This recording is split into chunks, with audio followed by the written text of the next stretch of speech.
नमस्कार दोस्तों, मैं अमन स्वागत करता हूं आपके अपने यूट्यूब चैनल एजुकेशन हब पे। यह बिहार शिक्षक भर्ती के भूगोल का 8वां क्लास है और यह क्लास एससीईआरटी के कक्षा 8 पे आधारित है। इस पीडीएफ को प्राप्त करने के लिए आप हमारे टेलीग्राम से जुड़ सकते हैं, जिसका लिंक वीडियो के डिस्क्रिप्शन में दिया हुआ है। और चैनल को अगर आपने अभी भी सब्सक्राइब नहीं किया है तो चैनल को सब्सक्राइब अवश्य कर दें। तो चलिए शुरू करते हैं। तो यहाँ पे कि किसी निश्चित जगह में रहने वाले लोगों की कुल संख्या जनसंख्या कहलाती है। और जनगणना, भारत में जनगणना की जो शुरुआत हुई थी सबसे पहले 1872 में किया गया था।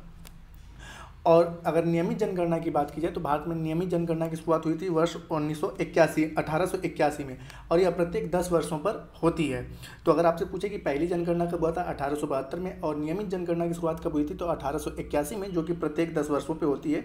अंतिम जो जनगणना हुआ था 2011 में हुआ था। जो अगला होना था 10 वर्ष बाद 2021 में होना था, लेकिन कोरोना काल के कारण अभी यह जनगणना संभव नहीं हो पाया। तो हमारे पास जो डाटा हैं वो 2011 के हैं, और आपके एग्जाम में भी जो पूछे जाएंगे वो 2011 से ही पूछे जाएंगे, क्योंकि कक्षा 8 की जो पुस्तक उसमें जो पूरा जनगणना का डाटा दिया हुआ है वो 2011 का है, क्योंकि 2021 में जनगणना नहीं हो पाया था, जिसके कारण हम लोग 2011 की जनगणना को पढ़ रहे हैं। अब आगे है कि प्रति 1000 व्यक्ति में जितने बच्चों का जन्म होता है उसे जन्म दर कहते हैं। और वर्तमान समय में 2011 की जनगणना के अनुसार भारत का जो जन्म दर है 20.97% है। और अगला है आपका कि प्रति 1000 व्यक्ति में जितनी व्यक्तियों की मृत्यु होती है उसे मृत्यु दर कहते हैं। और वर्तमान समय में भारत का जो मृत्यु दर है 17.57% है। और लिंगानुपात की बात करें तो प्रति 1000 पुरुषों पर महिलाओं की संख्या को हम लोग लिंगानुपात के नाम से जानते हैं।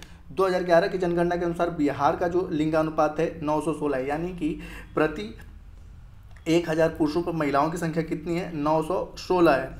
और अगर इसकी बात करें तो बिहार में सर्वाधिक लिंगानुपात वाला जो जिला है वो गोपालगंज है, और सबसे कम लिंगानुपात वाला जो जिला है भागलपुर और मुंगेर है। आगे की बात करें तो भारत में सर्वाधिक साक्षरता दर जो दर्ज किया जाता है वह केरल राज्य का है। और बिहार में की अगर बात किया जाए तो बिहार में जो साक्षरता दर है वह है 64%। और बिहार में सबसे अधिक साक्षरता दर वाला जो जिला है वो रोहतास है, जहाँ पर 75.59% साक्षर हैं लोग। अगला है कि मतलब इसी में कि सबसे कम साक्षरता की अगर बात की जाए, सबसे कम साक्षरता जो दर्ज की गई है वो पूर्णिया में 62.49% वहाँ के लोग साक्षर हैं। अब यहाँ पे एक नज़र डाल लेते हैं 2011 के जनगणना पे। तो यहाँ पर है कि भारत की जनगणना 2011 के अनुसार लिंगानुपात, अगर भारत की बात की जाए तो मैंने बिहार में बताया था कि बिहार का लिंगानुपात कितना है, 916 है। और पूरे भारत का लिंगानुपात कितना है, 940 है। सर्वाधिक लिंगानुपात वाला जिला कौन सा, राज्य कौन सा है तो केरल है। वहाँ पर 1000 पुरुषों पर महिलाओं की संख्या 184 है, 1084 है। तमिलनाडु में 1000 पुरुषों पर महिलाओं की संख्या 996 है। आंध्र प्रदेश में 1000 पुरुषों पर महिलाओं की संख्या 993 है। मणिपुर में 1000 पुरुषों पर महिलाओं की संख्या 992 है। और छत्तीसगढ़ में 1000 पुरुषों पर महिलाओं की संख्या 991 है। तो ये शीर्ष 5 राज्य हैं जहां पर सर्वाधिक लिंगानुपात दर्ज किए गए हैं। आगे की न्यूनतम लिंगानुपात वाला जो राज्य है वह है हरियाणा, कि वहां पर प्रति 1000 पुरुषों पर महिलाओं की संख्या 878 है। सर्वाधिक लिंगानुपात वाला अगर केंद्र शासित राज्य की बात की जाए तो पुडुचेरी है, जहाँ पर 1176 महिलाएं प्रति 1000 पुरुषों पर हैं। और न्यूनतम लिंगानुपात की अगर बात की जाए तो दमन दीव में, उस समय दादर नगर हवेली दमन दीव अलग अलग हुआ करता था, तो हम दमन दीव को ही मानेंगे। तो वहाँ पर प्रति 1000 पुरुषों पर महिलाओं की संख्या जो है वो 533 है। भारत में 2011 के जनगणना के अनुसार अगर साक्षरता की बात की जाए तो पूरे भारत की जो साक्षरता दर है वह 74% है। ठीक है। और अगला है कि यहाँ पे महिला अगर साक्षर दर की बात की जाए तो 65.5% महिलाएं साक्षर हैं। अब यहाँ पे एक न्यूनतम साक्षरता वाला राज्य कौन सा है तो जैसा कि मैंने बताया बिहार, ठीक है, न्यूनतम साक्षरता में सबसे निचले क्रम में पहले पे आता है। और उसके बाद अरुणाचल प्रदेश है, उसके बाद राजस्थान है। ठीक है, ये न्यूनतम साक्षरता वाले राज्य हैं। उसके बाद आपका झारखंड है। अब आपका आता है कि न्यूनतम पुरुष साक्षरता दर वाले राज्य कौन से हैं, तो इसमें भी बिहार पहले नंबर पर है, दूसरे नंबर पर अरुणाचल प्रदेश है, और तीसरे नंबर पर आंध्र प्रदेश है। सर्वाधिक साक्षरता दर वाले राज्य कौन से हैं तो पहले स्थान पे केरल है, जहां पे 93.9% लोग साक्षर हैं। और दूसरे स्थान पे आता है मिजोरम, जहां पर 91.6% लोग साक्षर हैं। सर्वाधिक पुरुष साक्षरता दर वाले राज्यों की अगर कुल राज्यों की बात की जाए, ठीक है, तो वहाँ पर लक्षद्वीप आता है, उसके बाद केरल आता है, उसके बाद मिजोरम आता है। ठीक है, लक्षद्वीप, केरल और मिजोरम। और सर्वाधिक महिला साक्षर दर वाले राज्यों की बात की जाए तो यहाँ पर भी केरल आता है, उसके बाद आपका मिजोरम आता है। आगे आपका कि न्यूनतम महिला साक्षर दर वाले राज्य में राजस्थान पहले स्थान पे, दूसरे स्थान पे बिहार है और तीसरे स्थान पे झारखंड है। सर्वाधिक साक्षर जो जिला है अगर बात की जाए तो सरचिप है जो कि मिजोरम में पड़ता है, और न्यूनतम साक्षरता दर वाला अगर जिला की बात की जाए तो ये अलीराजपुर है जो कि मध्य प्रदेश में पड़ता है। अब यहाँ पे घनत्व की बात की जाए तो प्रति वर्ग किलोमीटर में रहने वाले व्यक्तियों की संख्या को घनत्व के नाम से जाना जाता है। तो यहाँ पर कि भारत का जो 2011 के जनगणना के अनुसार जनसंख्या घनत्व है 382 व्यक्ति प्रति वर्ग किलोमीटर है।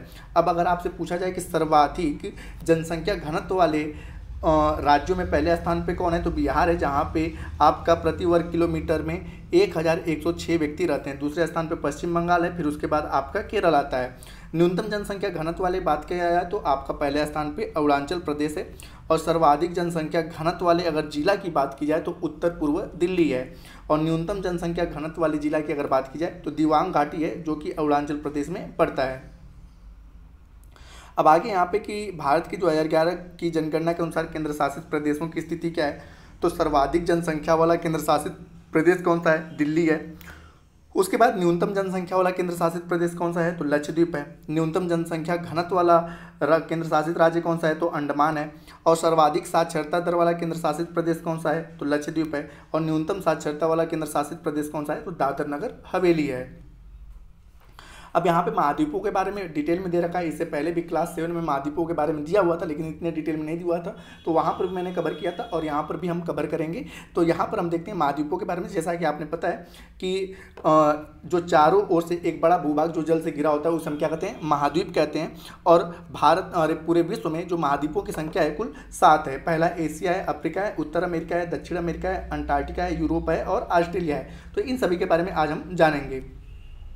तो सबसे पहले एशिया विश्व के 7 महाद्वीपों में से सबसे बड़ा महाद्वीप है एवं सारे धर्मों की बेसिक तौर पे जन्मभूमि भी एशिया को ही माना जाता है। विश्व में सर्वाधिक आबादी वाले दो देशों में जो हैं आपका चीन और भारत, ठीक है, वो दोनों के दोनों देश कहाँ पड़ते हैं, एशिया में पड़ते हैं। इस महाद्वीप आगे की क्षेत्रफल और जनसंख्या दोनों की दृष्टि से पृथ्वी का सबसे बड़ा महाद्वीप है। अधिकतर प्राचीन सभ्यताएं एशिया महाद्वीप के नदियों के किनारे विकसित हुई, इसीलिए इसे नदियों की सभ्यता का पालन भी कहा जाता है। तो आपसे पूछा जाए कि नदियों की सभ्यता का पालन महाद्वीप किसे कहा जाता है, एशिया महाद्वीप को कहा जाता है। क्षेत्र और सीमाओं का अगर विस्तार करें तो एशिया महाद्वीप का अधिकांश भाग उत्तरी गोलार्ध में स्थित है। इसके पूर्व में प्रशांत महासागर है और पश्चिम में यूराल पर्वत है जो कि एशिया को यूरोप से अलग करता है। कैस्पियन सागर, काला सागर और भूमध्य सागर भी इसके पश्चिम में स्थित हैं। उत्तर में आर्कटिक महासागर और दक्षिण में हिंद महासागर स्थित है। स्वेज नहर व लाल सागर इसे अफ्रीका महाद्वीप से अलग करते हैं। बेरिंग जल संधि एशिया को उत्तर अमेरिका से अलग करती है। अरब प्रायद्वीप विश्व का सबसे बड़ा प्रायद्वीप है जो कि एशिया महाद्वीप के अंतर्गत ही आता है। अब यहाँ पे एशिया महाद्वीप से संबंधित कुछ महत्वपूर्ण तथ्यों की बात करें जाए तो विश्व के क्षेत्रफल का लगभग 29.5% भाग एशिया के पास है। यहाँ पर विश्व की कुल जनसंख्या का मतलब कुल क्षेत्र का 1/3 भाग फैला हुआ है। मतलब कि आपका जो 7 महाद्वीप है उनमें से अकेले 1/3 भाग किसका है, एशिया महाद्वीप का है। एशिया महाद्वीप चावल, जूट, कपास, सिल्क आदि के उत्पादन में पहले स्थान पर है। सबसे बड़े देश की बात की जाए तो इसमें चीन है और सबसे छोटा देश जो है वो मालदीव है। सबसे लंबी नदी एशिया की अगर बात की जाए तो यांगटी कियांग है और सबसे ऊंचा पर्वत जो कि विश्व में भी स्थान रखता है माउंट एवरेस्ट है जिसकी ऊंचाई 8,850 मीटर है। और सबसे बड़ी झील एशिया महाद्वीप की अगर बात की जाए तो कैस्पियन सागर है। अब बात करते हैं अफ्रीका महाद्वीप का। तो अफ्रीका विश्व का दूसरा सबसे बड़ा महाद्वीप है और यहाँ पर लगभग सारी प्राचीनतम एवं नवीन संस्कृतियाँ मिल जाती हैं। इसके पूर्व में हिंद महासागर और पश्चिम में अटलांटिक महासागर स्थित है। जिब्राल्टर संधि इसे यूरोप से अलग करती है। यह पृथ्वी का एकमात्र महाद्वीप है जिससे होकर ग्लोब की तीनों रेखाएं यानी कि कर्क रेखा, मकर रेखा और भूमध्य रेखा जिसे विषुवत रेखा के नाम से भी जानते हैं गुजरती है। विश्व की सबसे लंबी नदी नील नदी इसी महाद्वीप में बहती है। यहाँ विक्टोरिया झील से निकलकर भूमध्य सागर में गिरती है। तो नील नदी विक्टोरिया झील से निकलती है और भूमध्य सागर में गिरती है। विश्व की सबसे लंबी नदी है। विश्व का सबसे बड़ा मरुस्थल सहारा भी इसी महाद्वीप में स्थित है यानी कि अफ्रीका में। अब इससे संबंधित कुछ महत्वपूर्ण तथ्यों की अगर बात करें तो विश्व के कुल क्षेत्रफल का अकेले 20.2% क्षेत्र अफ्रीका महाद्वीप का फैला हुआ है। यह एकमात्र महाद्वीप है जैसा कि मैंने बताया जहां से विषुवत रेखा, कर्क रेखा और मकर रेखा गुजरती है। यहाँ के देश में लीबिया में एक भी नदी नहीं है। तो आपसे पूछा जाए कि अफ्रीका महाद्वीप के किस देश में एक भी नदी नहीं है, तो लीबिया में एक भी नदी नहीं है। अफ्रीका का कुल क्षेत्रफल का 1/3 भाग पर क्या है, मरुस्थल है। यहाँ केवल 10% भूमि कृषि योग्य है। हीरा और सोना उत्पादन में अफ्रीका विश्व में सबसे आगे है। अगर अफ्रीका महाद्वीप की सबसे बड़े देश की बात की जाए तो अल्जीरिया है, और सबसे छोटे देश की अगर बात करें तो मोओटी है। सबसे लंबी नदी की अगर बात करें तो नील नदी है, और सबसे ऊंचे पर्वत की बात करें तो किलिमंजारो है, जिसकी कुल ऊंचाई 5895 मीटर है। सबसे बड़ी झील की अगर बात की जाए तो विक्टोरिया झील है। विश्व की सबसे बड़ी हीरों की खान किम्बरले खान जो है वह इसी महाद्वीप में यानी कि अफ्रीका महाद्वीप में स्थित है। विश्व की सबसे लंबी नदी जो है नील नदी विक्टोरिया झील से निकलती है। सबसे अधिक जल ढोने वाली नदी जायरे, जो कि जायरे और कांगो बेसिन है, ठीक है, तो इसी महाद्वीप में स्थित है। कांगो नदी विषुवत रेखा को 2 जगह पर या 2 बार काटती है। यहाँ के कांगो का पूर्व नाम जायरे था, इस पर बेल्जियम का शासन था। आगे कि यहाँ के देश नाइजीरिया को तेल का ताड़ भी कहा जाता है, क्योंकि यहाँ पे बहुत अधिक मात्रा में तेल मिलता है, इसलिए तेल का इसे ताड़ कहा जाता है। अब जानते हैं उत्तर अमेरिका महाद्वीप के बारे में। तो उत्तर अमेरिका विश्व का तीसरा सबसे बड़ा महाद्वीप है। इसके अगर क्षेत्रफल की बात की जाए तो इसका क्षेत्रफल 2,42,55,000 वर्ग किलोमीटर है, और इसे नई दुनिया की संज्ञा दी जाती है। उत्तर अमेरिका महाद्वीप के समुद्री मार्ग की खोज या भौगोलिक मार्ग की खोज 1492 में कोलंबस के द्वारा किया गया था। इसका नाम अमेरिको वेस्पुस्सी नामक साहसी यात्री के नाम पर पड़ा था। इसके दक्षिणी भाग में अनेक द्वीप हैं, जिन्हें पश्चिमी द्वीप समूह या वेस्ट इंडीज के नाम से जाना जाता है। उत्तर अमेरिका, मध्य अमेरिका व कैरिबियाई क्षेत्र के कुल 29 देश हैं। 100 डिग्री पश्चिमी देशांतर रेखा उत्तर अमेरिका के मध्य से होकर गुजरती है, और यह विश्व के 7 महाद्वीपों में से एक है। उत्तर अमेरिका के अगर भौगोलिक क्षेत्रों की बात की जाए तो पनामा नहर उत्तर अमेरिका को दक्षिण अमेरिका से अलग करता है। यहाँ पे उत्तर अमेरिका और नीचे दक्षिण अमेरिका है। पनामा नहर के माध्यम से अंध और प्रशांत महासागर के बीच जहाज़ों का यातायात सुगम होता है। उत्तर अमेरिका के मूल निवासी में रेड इंडियंस, एस्कीमो, इन्यूट शामिल हैं। एस्कीमो का घर बर्फ़ का होता है, और इस बर्फ़ के घर को इग्लू कहा जाता है। ये स्लेज गाड़ी को खींचने के लिए रेंडियर कुत्तों का प्रयोग करते हैं। सील मछली की खाल व अस्थियों से कायक नामक नाव बनाते हैं।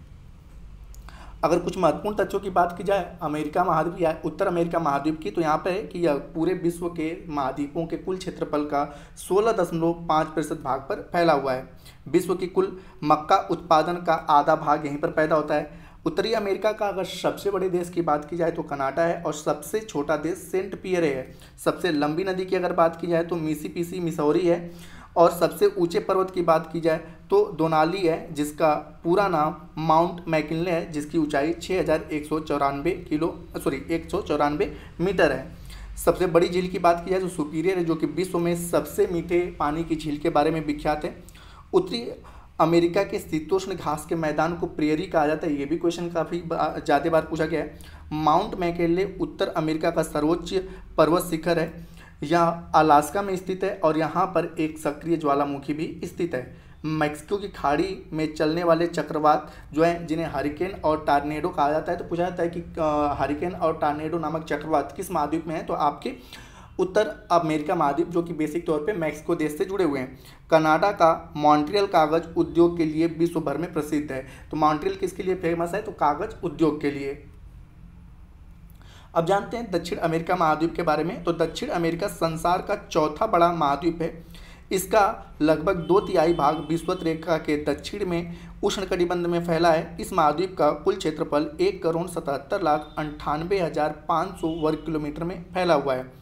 दक्षिण अमेरिका, मध्य अमेरिका, मैक्सिको और वेस्ट इंडीज को मिलाकर लैटिन अमेरिका कहते हैं। अक्सर करके खूब शब्दों में चलता है लैटिन अमेरिका। तो लैटिन अमेरिका किस कहते हैं, तो दक्षिण अमेरिका, मध्य अमेरिका, मैक्सिको और वेस्ट इंडीज को मिलाकर लैटिन अमेरिका बनता है। अब यहाँ पे कि दक्षिण अमेरिका के भौगोलिक क्षेत्रफल की अगर बात करें, भौगोलिक विस्तार की अगर बात की जाए तो यह प्रशांत व अटलांटिक महासागर के बीच में स्थित है। यहाँ पर प्रशांत है, यहाँ पे अटलांटिक आपका है, ठीक है, सॉरी, यहाँ पे प्रशांत है और यहाँ पर आपका अटलांटिक महासागर है। पनामा जल संधि इसे उत्तर अमेरिका और दक्षिण अमेरिका के बीच में बहती है, जिससे कि पनामा जो आपका जल संधि है ये उत्तर अमेरिका और दक्षिण अमेरिका को अलग करती है। टोरा डेल फ्लूगो नामक द्वीप इस महाद्वीप के दक्षिण में स्थित है। यह द्वीप मैगलन जल संधि द्वारा दक्षिण अमेरिका महाद्वीप की मुख्य भूमि से अलग होता है। हार्न अंतरीप इस महाद्वीप का दक्षिणतम बिंदु है। ब्राज़ील इस महाद्वीप का सबसे बड़ा देश है। ब्राज़ील के अंतर्राष्ट्रीय सीमा इक्वाडोर व चिली को छोड़कर इस महाद्वीप के अन्य सभी देशों से लगती है। इस महाद्वीप के 3 देश कोलंबिया, ब्राज़ील व इक्वाडोर भूमध्य रेखा पर स्थित हैं। पेरू बोलिविया सीमा पर अवस्थित टिटिकाका झील विश्व की सबसे ऊंची नौकायान झील है। यह बोलिविया पठार पर स्थित है। अपवाद क्षेत्र की दृष्टि से विश्व की सबसे बड़ी नदी अमेजन इसी महाद्वीप में बहती है। अमेजन नदी Brazil, Peru, Ecuador, Bolivia, Cambodia और वेनेजुएला में बहती है। अब दक्षिण अमेरिका से संबंधित कुछ महत्वपूर्ण तथ्यों की अगर बात की जाए तो इसका क्षेत्रफल कुल 7 महाद्वीपों के क्षेत्रफल का 11.80% है। अगर इसके अन्य तथ्यों की बात की जाए तो इसका सबसे बड़ा भाग जो है वनाच्छादित है, क्योंकि मैंने बताया कि अमेजन नदी बेसिन अमेजन के जंगलों के बारे में आपने सुना होगा, इसी महाद्वीप में बढ़ता है, तो जिसके कारण इसका ज़्यादातर भाग क्या है, वनाच्छादित है। अगर दक्षिणी अमेरिका के सबसे बड़े देश की बात की जाए तो ब्राज़ील है और सबसे छोटा देश है फॉकलैंड द्वीप। सबसे लंबी नदी यहाँ पर है अमेजन और सबसे ऊंचा पर्वत शिखर अकांकोगुआ, जिसका अनेक सारे नाम आते हैं, जिसे एकांकागुआ, अकांकोगुआ या आकोकांगवा कहा जाता है, जिसकी की कुल ऊंचाई 6906 मीटर है। मोनियोक या कसावा अमेजन बेसिन के लोगों का मुख्य भोजन है। ब्रेमिलायड अमेजन बेसिन का एक परजीवी पौधा है। अमेजन बेसिन में पाए जाने वाला पक्षी एक है टूकन। तो अक्सर करके पाया जाता है कि टूकन पक्षी कहाँ पर पाया जाता है, तो अमेजन बेसिन में, जो कि दक्षिण अमेरिका में है। अगला महाद्वीप है अंटार्कटिका। तो अंटार्कटिका संसार का 5वां सबसे बड़ा महाद्वीप है। इसे महासागरीय महाद्वीप की संज्ञा दी जाती है। यह पूर्ण रूप से दक्षिणी गोलार्ध में स्थित है। इस महाद्वीप का 98% भाग सदैव बर्फ से ढका रहता है। पूर्णतः हिम आच्छादित रहने के कारण इसे श्वेत महाद्वीप की भी संज्ञा दी जाती है। इस महाद्वीप के खोज करने का प्रथम प्रयास एक नाविक जेम्स कुक द्वारा किया गया था, पर वो आर्कटिक वृत्त को पार करने में भी वो आर्कटिक वृत्त को पार करके भी इस भूमि तक नहीं पहुंच पाए थे। रीजन ये था कि यहाँ पे बहुत अधिक ठंड थी और उस समय उस प्रकार के साधन उनके पास उपलब्ध नहीं थे। इस महाद्वीप की मुख्य भूमि खोज का श्रेय फेबियन वेलिंगशासन को जाता है। वह 1820 ईस्वी में बोस्टॉक नामक जहाज से अंटार्कटिक महाद्वीप पर पहुंचे थे। अंटार्कटिक से संबंधित कुछ महत्वपूर्ण तथ्य हैं, अगर उसके बारे में जानें तो अंटार्कटिक महाद्वीप की भूमि 3 महासागरों हिंद, प्रशांत और अटलांटिक से लगती है। इस महाद्वीप के दक्षिणी छोर को दक्षिणी महासागर या आर्कटिक महासागर कहते हैं। दक्षिणी ध्रुव पर पहुंचने वाले पहले व्यक्ति नॉर्वे के एडमंड थे, जो कि 1911 में पहुंचे थे। ग्रीष्म और शीत ऋतु में इसका अलग अलग आकार होने के कारण इसे गतिशील महाद्वीप की संज्ञा दी जाती है। तो आपसे पूछा जाए कि गतिशील महाद्वीप कौन सा है, तो अंटार्कटिका है। श्वेत महाद्वीप कौन सा है, तो अंटार्कटिका है। राज सागर व वेडेल सागर अंटार्कटिका के ही भाग हैं। यह एक अकेला महाद्वीप है जो पूरी तरह से निर्जन और वीरान है, अर्थात यह एकमात्र महाद्वीप है जहाँ पर मानव नहीं रहता है। क्वींस मोड बर्बर श्रेणी इसे 2 भागों में विभाजित करती है। यह पूरी तरह से दक्षिणी गोलार्ध में स्थित एवं दक्षिणी ध्रुव के मध्य स्थित महाद्वीप है। अगला है कि अंटार्कटिका महाद्वीप के बारे में कुछ अन्य की बात की जाए तो इसका जो सबसे ऊंचा पर्वत शिखर है वह विंसन मैसिव है। माउंट एल्ब्रूस इस महाद्वीप का एकमात्र सक्रिय ज्वालामुखी है।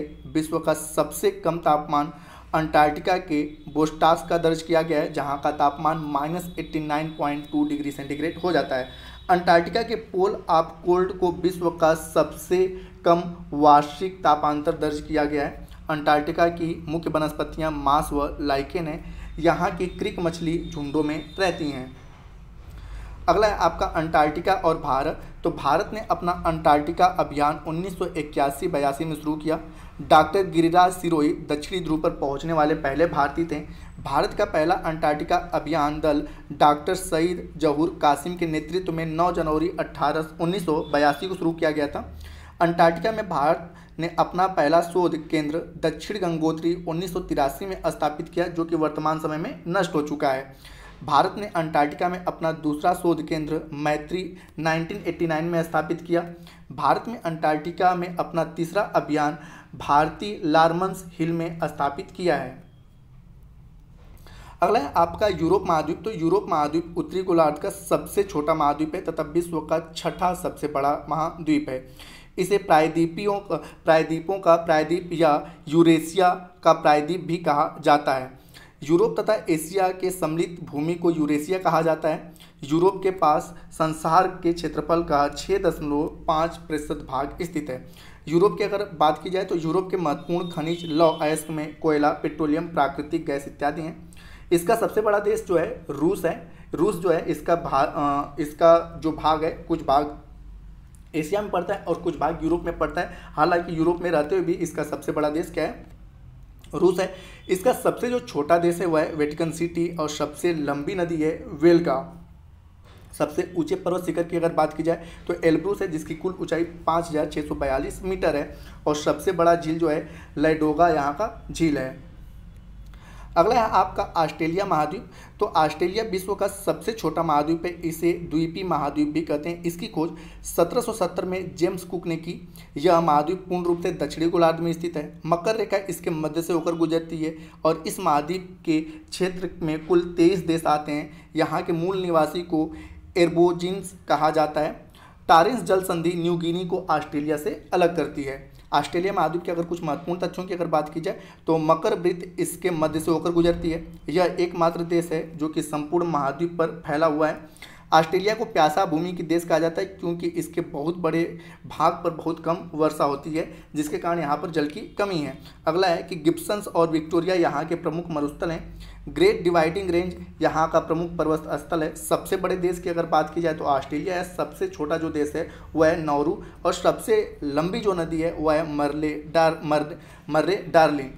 और अगर अन्य की बात की जाए तो काल गुर्गी और काल गार्डी ऑस्ट्रेलिया की विश्व प्रसिद्ध सोने की खान है। अगर कुछ अन्य महत्वपूर्ण तथ्यों की बात इसी में किया जाए तो सबसे ऊंचा पर्वत जो है केस्की उजस्को पर्वत है, या जिसको अन्य नामों में केस्की अस्को के नाम से जाना जाता है, जिसकी कुल ऊंचाई 2228 मीटर है। यहाँ भेड़ पालन केंद्रों पर काम करने वाले मजदूरों को जेकारू कहा जाता है। सबसे बड़े झील की अगर बात की जाए तो आयर झील है। ऑस्ट्रेलिया के उत्तरी क्षेत्र का मैदान कारपेट्रिया का मैदान कहलाता है।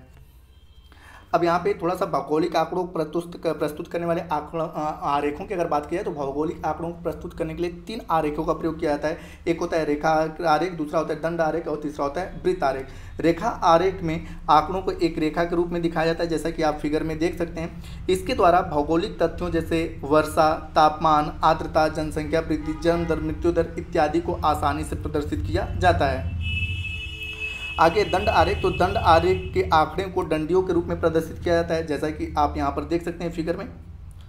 और अगला है वृत्त आरेख। तो जब आंकड़ों के समूह के विभिन्न इकाइयों को हिस्से को प्रदर्शित करना होता है तो इसके लिए हम बेसिक तौर पे वृत्त आरेख का उपयोग करते हैं।